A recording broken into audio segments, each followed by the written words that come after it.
Assalamualaikum and good day everyone. Welcome to our group presentation podcast for the subject course of the political of Latin America. Today we will discuss the role of populism in shaping political, economic and social development in Latin America.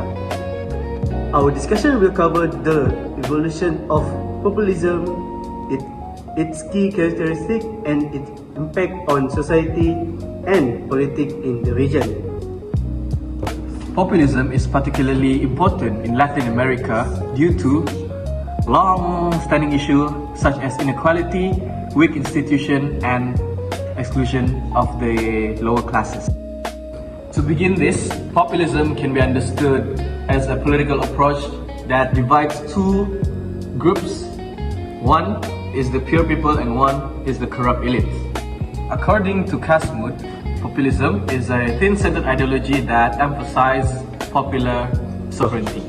To start, we will define the meaning of classical populism, which will be explained by our guest all the way from Malaysia, which is Kai. Thank you, Mr. Roosevelt.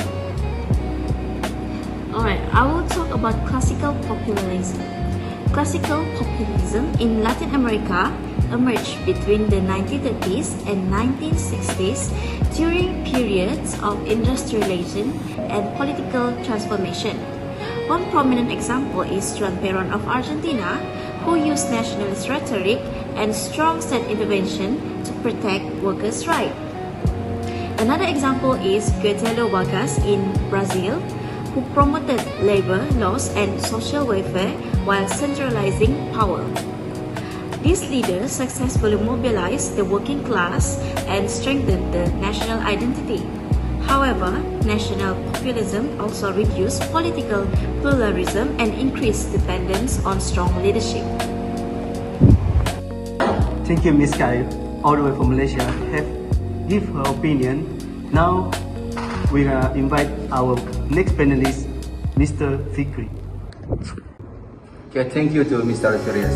Okay, right now I will talk about contemporary populism.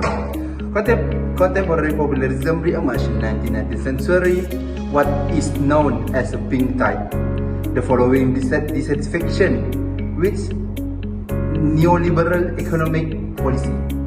Leaders such as Hugo Chavez in Venezuela and Evo Morales in Bolivia used populist discourse to challenge elite class and foreign influence, while these leaders expand, sorry my English is bad, social program and reduce poverty in short term.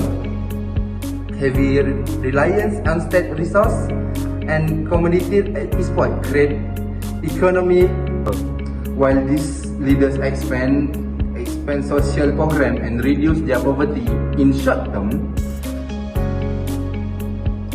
Heavy reliance on state resource and commodity export create economy vulnerabilities.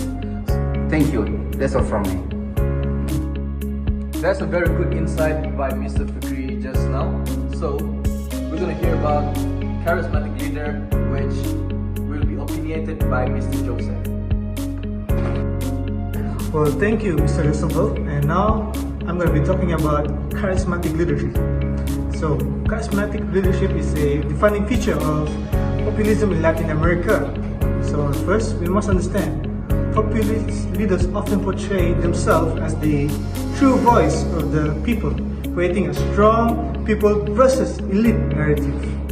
Now, as we can see, President Hugo Chavez is a clear example of a charismatic leader. Through emotional speeches and direct communication, he built strong personal loyalty. However, this personalization of power weakened democratic institutions and reduced checks and balances. Well, that is all from my own opinion. Thank you. Thank you, Mr. Joseph, for his opinion.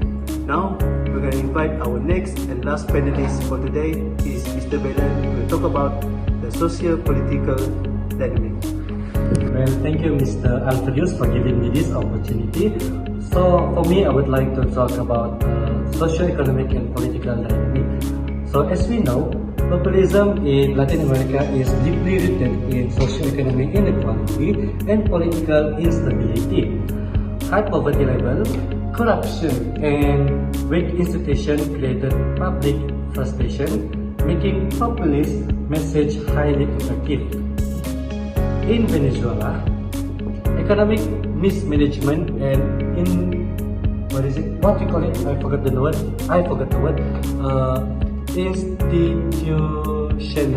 institutional breakdown demonstrates how populism can shift from inclusion to a crisis.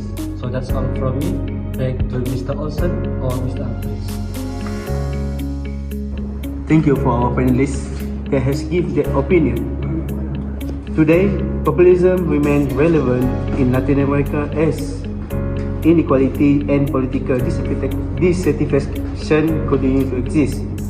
While populism can empower marginalized communities, its long-term sustainability depends on institutional strength and democratic accountability. In conclusion, populism in Latin America is a double-edged sword. It offers political inclusion and social justice, but when unchecked, it risks economic instability and democratic erosion. Thank you for watching our group podcast presentation. I hope you guys enjoy and clearly understanding of populism in Latin America.